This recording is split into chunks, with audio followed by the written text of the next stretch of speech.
తల్లి కొన్ని నిర్ణయాలు మన జీవితాలే మార్చేస్తాయి. 2019లో నేను నిర్ణయం తీసుకున్నా.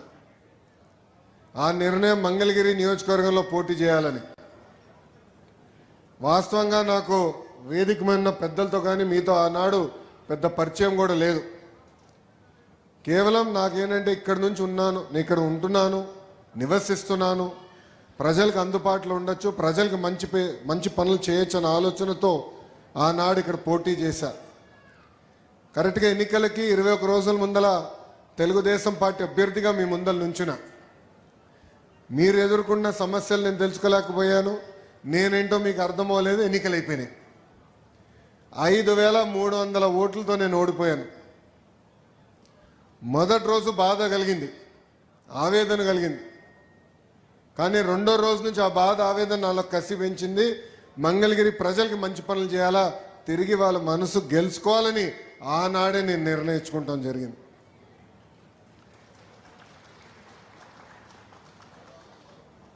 ఒక్కసారి ఆలోచించండి.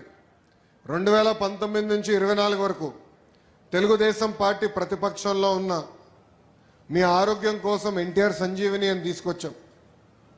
తాడేపల్లిలో ఒక క్లినిక్, మంగళగిరిలో క్లినిక్, దుగ్గిరాలకు ఒక బస్సు పెట్టి ఈరోజు కూడా ఆ కార్యక్రమం చేపడుతున్నాం. ఈరోజు కూడా సొంత నిధులతో మందులు ఉచితంగా మేము అందజేస్తున్నాం. ఊర్లో పెళ్లి జరిగితే పెళ్లి కానుకిస్తున్నాం. మహిళలు సొంత కాళ్ళపై నిలబడాలని కుట్టు నేర్పిస్తమే కాకుండా కుట్టు మెషీనే ఉచితంగా ఇస్తాం కాకుండా వాళ్ళకి ఈరోజు పని కూడా మేము కల్పిస్తున్నాం. ఆనాడు గత ప్రభుత్వం నీరు సరిగా అందించలేకపోతే వాటర్ ట్యాంకర్లు పెట్టి ఉచితంగా నీరు తోలాం. మన పిల్లలు క్రికెట్ ఆడాలని కోరుకుంటే ఐపీఎల్ తరహా కాకపోయినా వాళ్ళతో పోటీ పడే విధంగా మంగళగిరి ప్రీమియర్ లీగ్ తీసుకొచ్చి పిల్లలకి అది కూడా ఏర్పాటు చేస్తాం. కోవిడ్ వస్తే ఆక్సిజన్ ఇబ్బంది ఉందంటే ఆక్సిజన్ సిలిండర్లు పంపించాం, మందులు అందించాం.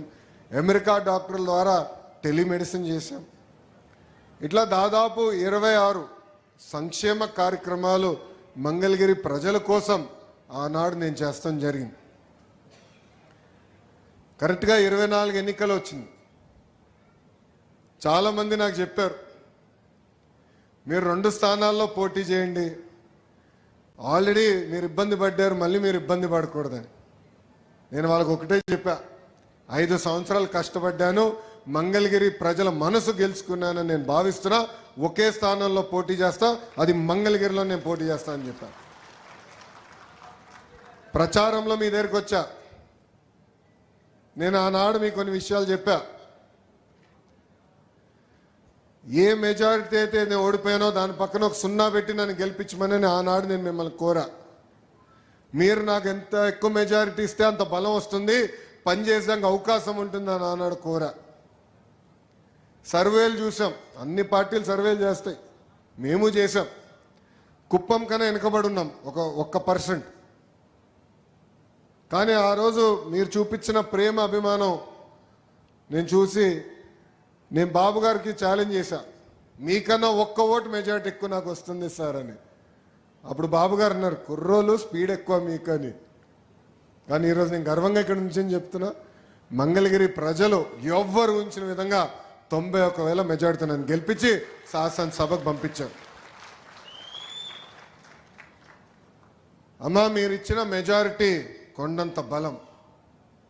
దశాబ్దాలుగా మనకున్న కళ ఆసుపత్రి, ప్రభుత్వ ఆసుపత్రి, 100 పడకల ఆసుపత్రి. ఆంధ్ర రాష్ట్రంలో మొదటి 100 పడకల గవర్నమెంట్ ఆసుపత్రి మంగళగిరి నియోజకవర్గానికి శాంక్షన్ అయింది.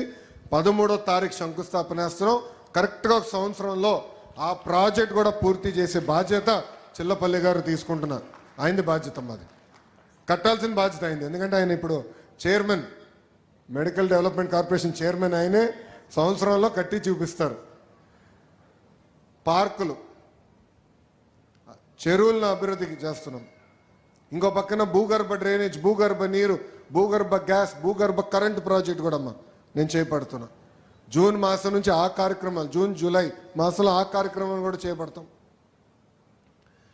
ఇంకో పక్కన మీరు చూస్తే చాలామంది నన్ను అడిగారు, కింద లక్ష్మీ నరసింహస్వామి దర్శనం అయిన తర్వాత పానకాల స్వామి దగ్గరికి వెళ్ళాలంటే ఇబ్బంది పడుతున్నాం అంటే ఉచితంగా ఈరోజు బస్సు కూడా పెట్టాం తల్లి.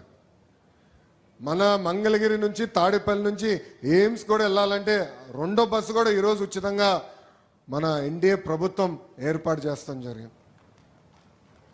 ఇట్లా ఇచ్చిన ప్రతి హామీ ఒక పద్ధతి ప్రకారం మేము నిలబెట్టుకుంటూ పోతున్నాం.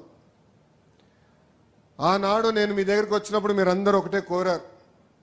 దశాబ్దాలుగా మేము నివసిస్తున్న ప్రాంతం ఇది. మా తల్లిదండ్రుల దగ్గర నుంచి ఇక్కడనే ఉంటున్నారు. మాకు ఇక్కడనే ఈ ఇంటికే మీరు పట్టా ఇవ్వండి, శాశ్వత హక్కు వచ్చే విధంగా చేయండి అని ఆనాడు మీరు నన్ను కోరారు. నేను ఆనాడే చెప్పా, మొదటి సంవత్సరంలోనే ఒక విడత నేను చేస్తాను. రెండోది ఎండోమెంటు, ఇంకో పక్కన మనకు వచ్చేగల రైల్వే భూములు ఇంకొక సంవత్సరం పడుతుందని ఆనాడే చెప్పా. అటవీ శాఖ భూములు వచ్చే అటవీ, అదేవిధంగా కాల్వ కానివ్వండి, కొండ పోరంబోక్ కానీ అది కొంచెం టైం పడుతుందని ఆనాడే చెప్పా. అంటే ఇచ్చిన హామీ నిలబెట్టుకునే దానికి ఈరోజు మీ లోకేష్ మీ ముందర నిలబడుతున్నారు.